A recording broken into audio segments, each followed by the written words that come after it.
Hi, everybody. My name is kdee. I'm President of Osage Advisors. We're a boutique investment bank helping business owners sell their companies, and it's my pleasure to welcome you to Season 2 of the ins and outs of selling a business.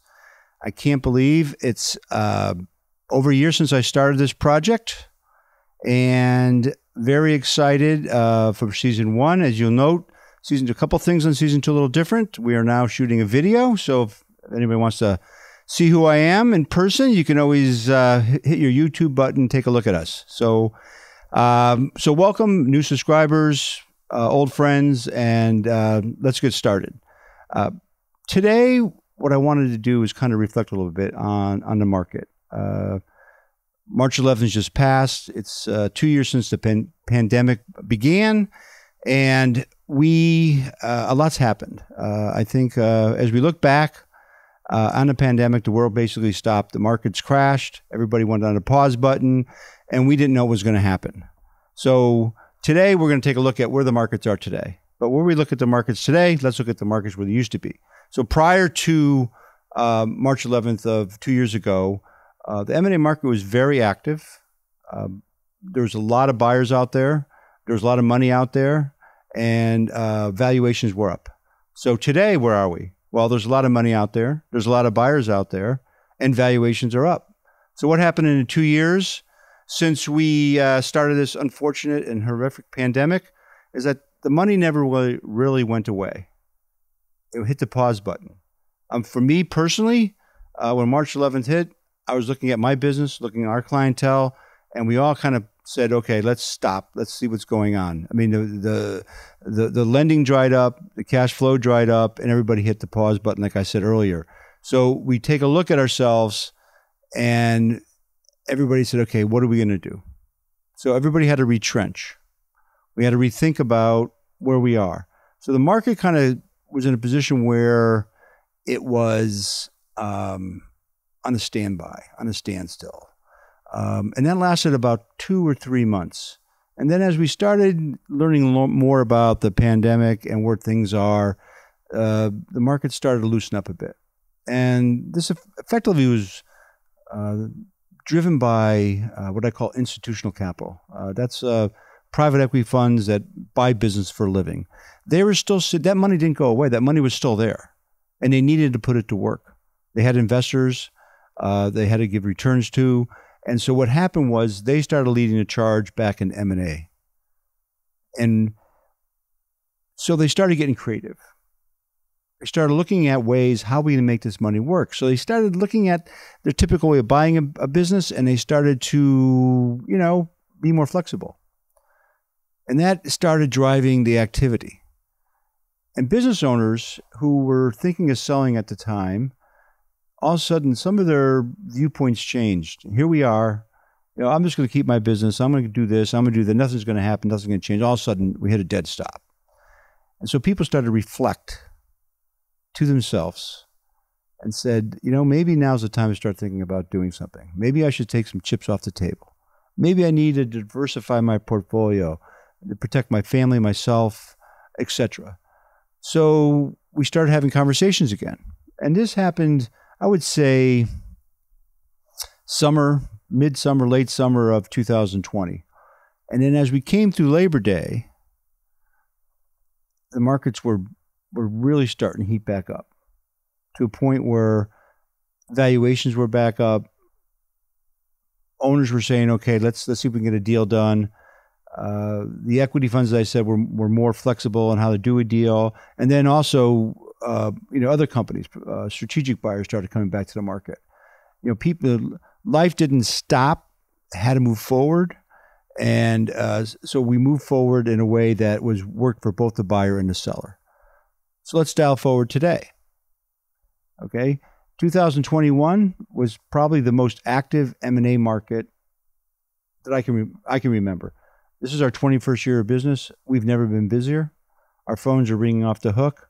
Valuations are up. There's plenty of money on the table.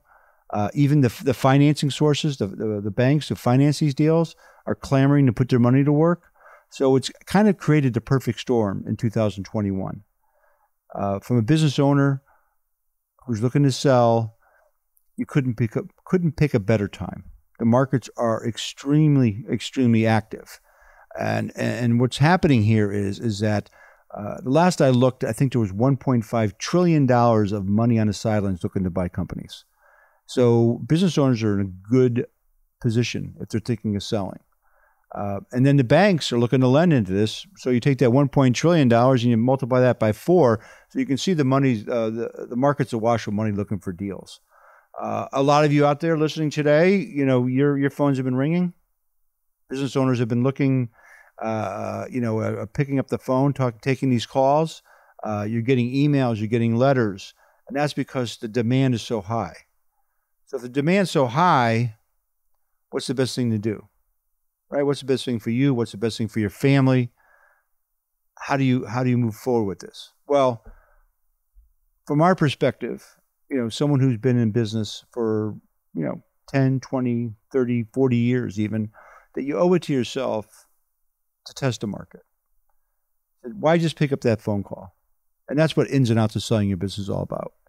It's about providing you with information, real life experiences, and case studies as to what we've seen in the market over 20 years plus that will help you make that decision.